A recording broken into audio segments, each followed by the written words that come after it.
So in a previous video, we talked about choosing and siting Japanese maples, and I decided that this one is actually going to be a container planting here.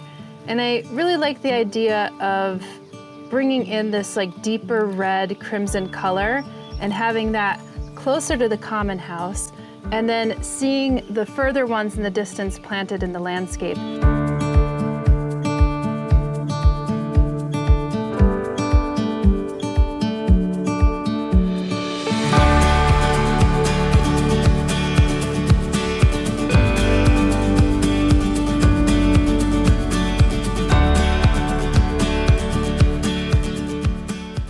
And when choosing a Japanese maple for a container, you'll likely want to go for something that is a dwarf variety.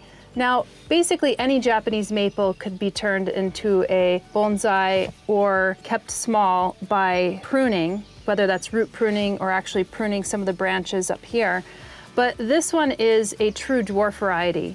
I chose this Rhode Island Red Acer palmatum. If you're looking to have a slow growing container specimen, then I would recommend, if you go to a nursery or if you're looking in an online nursery, to look for ones that are in the dwarf grouping, because those are the ones that are going to stay small for a longer period of time. This one has basically a maximum growth of 6 feet tall and 6 feet high. So it'll basically get the size of me and it'll be like a round ball. So that will be more of the growth structure of this particular cultivated variety. Typically, folks will spend lots of time searching for the right kind of pot for their Japanese maple. And I realized after looking at the small selection of planters that I've bought up here, especially some that have a larger size, I don't have that many. And I found that I planted, this blackberry, which is actually a blackberry that I could easily just plant in our orchard. And I realized this is the pot that I'd rather have this Rhode Island Red Acer palmatum in. So that's what I'm actually gonna do. I just recently actually potted this blackberry up, but it's gonna be no problem. I'll actually pull that out. I'll temporarily put it into a black plastic nursery pot, and then I'll eventually just plant this up in the landscape and water that in. Now, something to consider, we're in zone 5, zone 6, and you will definitely want to choose a container that is more frost proof. Now, I don't know if this container is frost proof, so I think it would behoove me to bring in the Acer palmatum into the garage or into the chicken coop or into a greenhouse or something during the winter months, just so that the roots don't freeze. So that is something to consider. I'm just gonna get started and then I'll talk to you a bit more about what it means to plant the Japanese maple into a container. So I'm just gonna work this out, taking this hoary knife. I literally just planted in this container, I would say 2 weeks ago. It shouldn't be too difficult to remove, but it is a fairly deep container. I think this is 14 inches across, maybe 14 or 15 inches across. Let me see if I can get good leverage. Okay, yep. So here we go. Nice roots, a lot of new growing roots as well. I'm just gonna put that in here. Sorry, Mr. Blackberry, but I could say he got upgraded to the landscape, not demoted. So typically, I just put the soil in here, so I'm going to reuse some of this potting medium. Actually, basically what I used is this Espoma mix potting medium, which is perfectly adequate. So typically if you're planting Japanese maple in the landscape or if you're planting it in a container, they would prefer around neutral, hovering around the neutral to a bit more acidic zone. So if you have a very alkaline soil in your landscape, you're going to, it's too sweet for the plant. You're going to want to either use a soil acidifier, which is why I brought this out. You're gonna wanna use a soil acidifier within your landscape. This is Espoma Organic's Tree-tone, so this is great for azaleas, rhododendrons, things that want a bit more acidic soils. And you'll often see in Japanese gardens azaleas or rhododendrons planted next to Acer palmatums, planted next to pines, which all like that more ericaceous soil or that more acidic soil. If you already have an acidic soil, then you could go with something more like Tree-tone. So you don't want to over-acidify your soil, so you can have something like this, for instance. But like I said, if you have an alkaline soil or a near neutral soil, you're going to want to use something like the Holly-tone or the soil acidifier. Of course, there's other products other than Espoma's products, but these are perfectly adequate and great for organic gardening as well.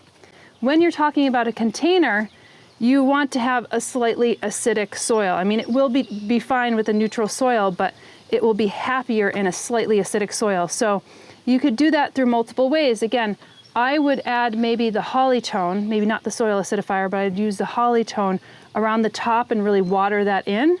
You could also use something with more peat. It's something that, you know, you want to maybe use a little less of, because peat is a non-renewable resource. So something like this might actually be a bit better, but you also have that kind of peat mix in with your potting medium, so you don't also want to overdo it. But a lot of the potting medium is a neutral mix. So if you see here, we're gonna see if we could remove this out. We'll take a look at the root structure. And this looks great. It's not really pot bound. I could really tease out the roots, so that's nice to see. Sometimes you'll see these roots like circling around in the pot, but this is really friable. That's nice, nice, nice to see. And you can see this is kind of like this woody, peaty mix. I'm just gonna massage around the edges and just free up some of those roots, because this pot is slightly larger than this nursery pot that it came in. See, I might have to remove some of the soil, because I want this about 2 inches from the top, because when you're watering this in, you don't want the water to spill out onto your deck or wherever you're going to feature this tree. Oftentimes an easy way to pot a plant up is if you stick this in and then you put soil around it. But because I already had a plant in here previously, I'm going to not do that, because I already have soil that's in here, and it's harder to kind of put this in. And I would say that if the previous plant that you're taking out, if you notice that it was like diseased, for instance, then you'll probably want to compost the other soil that you had. But I had just literally planted that blackberry in there, and the soils looks excellent, at least by my eye. So if you wanted to take the extra precautions, you could actually do that. But in this instance, I'm not gonna do that. So I'm just gonna use some of that soil. I might have to top it up with some more potting medium. And I am noticing, you know, because this just came from the nursery, that it has some slow release fertilizer in it. So if I'm giving it a fertilizer, an additional fertilizer, you'll want to make sure that it's an organic fertilizer, and then that you're not over saturating it with fertilizer, because that could burn the plant and burn the tips of the plant. I will also say that you will want to fertilize any Acer palmatum or any Japanese maple in a container, because it's not connected to the greater world, and it's not going to be able to take on nutrients. So you're gonna have to actually give it nutrients, which is important to note. So I am gonna give it some more. I'm gonna just top it up with some more soil.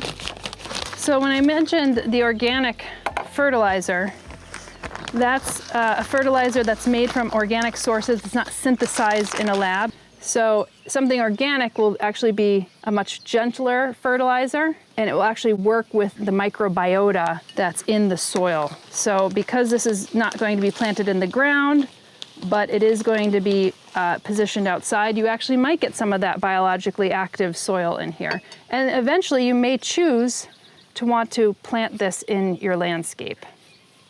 So just to give you an example of this, what this potting medium looks like, if you want to get it. It's nice, it has like this perlite in it as well, and it has some chunks of wood. So that's a nice little mix here. And again, I don't want it to come up too high. I don't want it to be, you know, at the level of the top of the pot, because when you water this in, you don't want the water to splash out.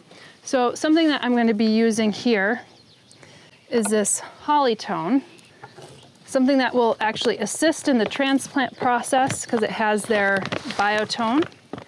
and also acts as an acidifier and also as a fertilizer.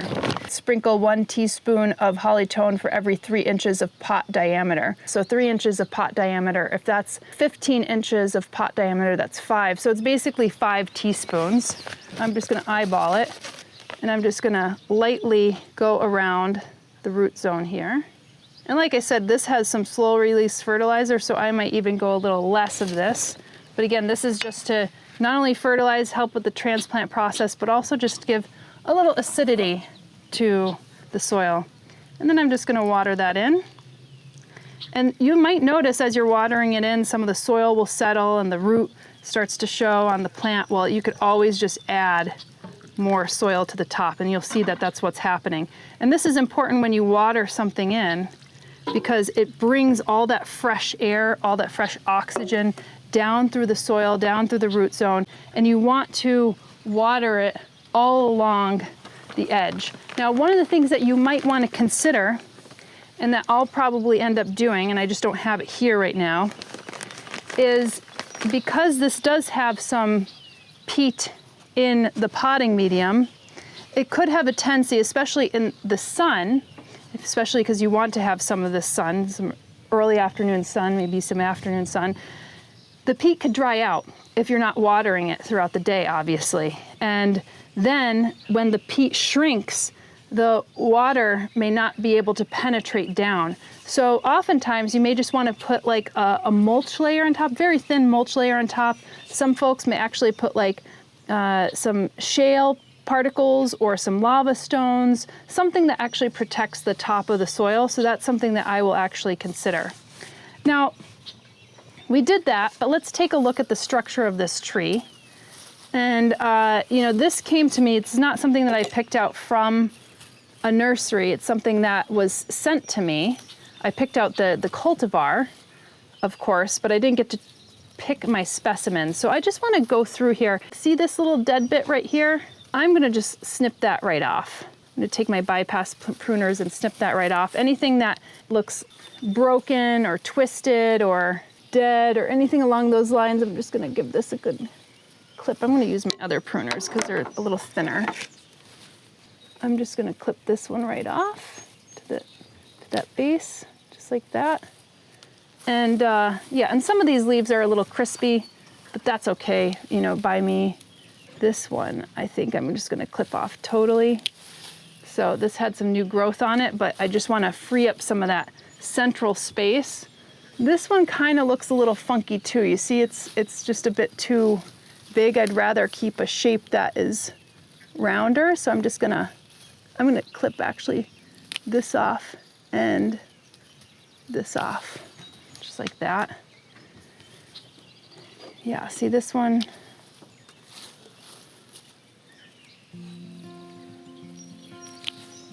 So one of the things that Japanese maples, they're really amenable to shaping. So this one's like slightly broken, so I'm just gonna take that off. This is this whole thing right here, just removing that. And you have to be careful because some of ours in the landscape have gotten defoliated or slightly defoliated from the spongy moth, and it doesn't mean that those branches are dead, they just might have been defoliated. So sometimes you might want to wait to actually prune your plant. You can see all this dead bits here. I don't think I need to prune anything, I just need to remove some of those dead bits that's hanging on there. Again, this is a little dead bit. I could prune off here, prune off this one. And you can see that some of this tree is green and some of it's red. And I think that's just the byproduct of where is the sun hitting it.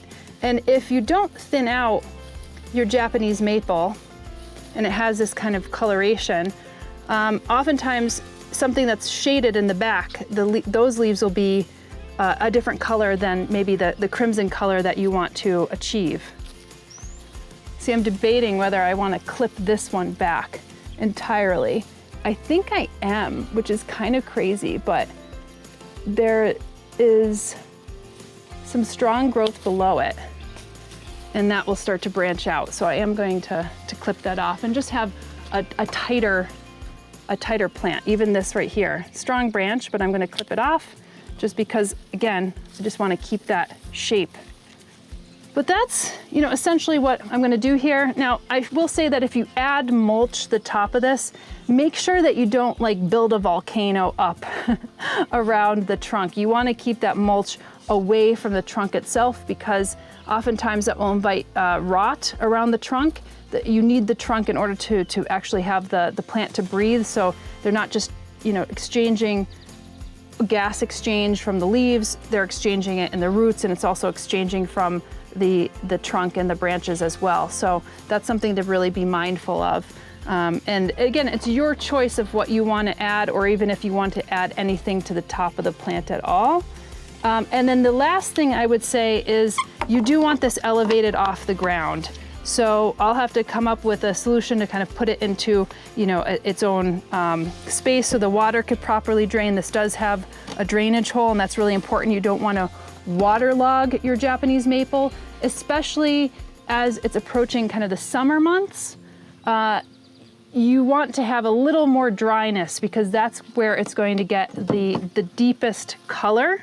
But I will say it could be very easy for you to dry this plant out because it's in a container. So you also do want to make sure that you're giving it enough water and that you're not unintentionally drying it out too much. So that is kind of the push and pull when you have a container planting, but you will want to get this elevated. If you have a wooden deck like we have, then you don't want the water spilling out onto the wooden deck, so that's something that you'll actually want to be mindful of as well. But this is the container planting of a Japanese maple. Again, dwarf variety. This is Rhode Island Red, but there are many dwarf varieties that you could go and select for, and this is just one of the many that are out there. If you're finding value in the videos we produce, we'd love for you to subscribe and hit the notifications button here on YouTube. We're committing 10% of our Google AdSense revenue back to projects in the Finger Lakes region, so your viewership is not only appreciated, but contributes to the community here. We'll see you in the next video.